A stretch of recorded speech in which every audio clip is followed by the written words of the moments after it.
এরকম একজন ক্যান্সারে আক্রান্ত মানুষকে কেন অন্তর্বর্তীকালীন সরকারের স্বাস্থ্য উপদেষ্টা করা হলো? এখন প্রশ্ন হলো, এই সরকার কি নিজেরাই নিরাপদ? আমার তো মনে হয় না যে এই সরকার নিজেরাই নিরাপদ। এই সরকার নিজেরাই ঝুঁকির মধ্যে রয়েছে। যদি নুরুল আকমলের উপর যে আক্রমণ হয়েছে, রক্তাক্ত করা হয়েছে, পুলিশের এবং সেনাবাহিনীর যে সকল সদস্যরা এইভাবে আমাদের শতাধিক নেতাকর্মীকে রক্তাক্ত করেছে, হামলা করেছে, যদি তাদের বিচার না করা হয়, এই সরকারও কিন্তু নিরাপদে থাকতে পারবে না। আমরা ডক্টর মোহাম্মদ ইউনূসের উপর আস্থা রেখেছি, বিশ্বাস রেখেছি।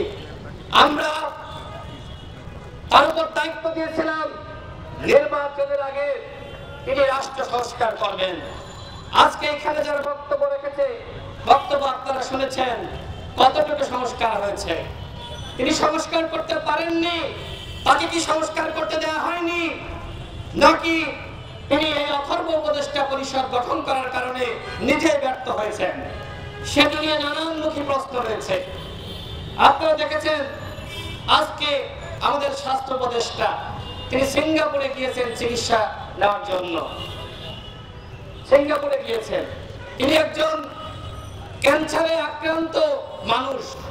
আমি তাকে অবজ্ঞা করছি না, ছোট করছি না। হয়তো যেখানে তার চিকিৎসা অতীতে হয়েছিল তিনি ফলো আপ করার জন্য গিয়েছেন।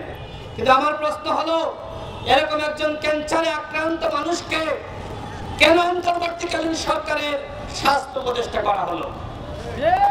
ঢাকা মেডিকেলে যান, ঢাকা শহরে অন্যান্য মেডিকেলে যান, দেখবেন সিঁড়ি দিয়ে ওঠার যে জায়গা সেখানেও খালি নাই। ফ্লোরে ফ্লোরে রোগী, কোনো ব্যবস্থাপনা নাই। আমি ঢাকা মেডিকেলে কয়েকদিন গিয়েছি, নুরুল আকমল যেহেতু হাসপাতালে, আমার অত্যন্ত খারাপ লেগেছে। এই যদি হয় বাংলাদেশের সবথেকে বড় হাসপাতালের অব্যবস্থাপনা, তাহলে জেলা শহরে যে হাসপাতালগুলো আছে তার কি অবস্থা? অন্তর্বর্তীকালীন সরকার যদি অন্তত চিকিৎসা খাত এবং স্বাস্থ্য খাতের আমূল পরিবর্তন করতে পারত, তাহলেও এই সরকারকে মানুষ ধন্যবাদ দিত। কিন্তু শিক্ষা খাতের কোনো পরিবর্তন হয় নাই। হ্যাঁ, ডাকসু হয়েছে, জাকসু হয়েছে, আগামীতে আরো অনেক কিছু হবে, কিন্তু আদৌ কি ছাত্র রাজনীতির গুণগত কোনো পরিবর্তন হয়েছে? পরিবর্তন হয় নাই। শিক্ষা ব্যবস্থার কোনো পরিবর্তন হয়েছে? পরিবর্তন হয় নাই।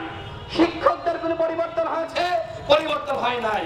শুধুমাত্র একটি সরকারের পতন হয়েছে, আর ডক্টর মোহাম্মদ ইউনূস এবং তার কতিপয় উপদেষ্টা তারা অন্তর্বর্তীকালীন সরকারের দায়িত্ব গ্রহণ করেছে।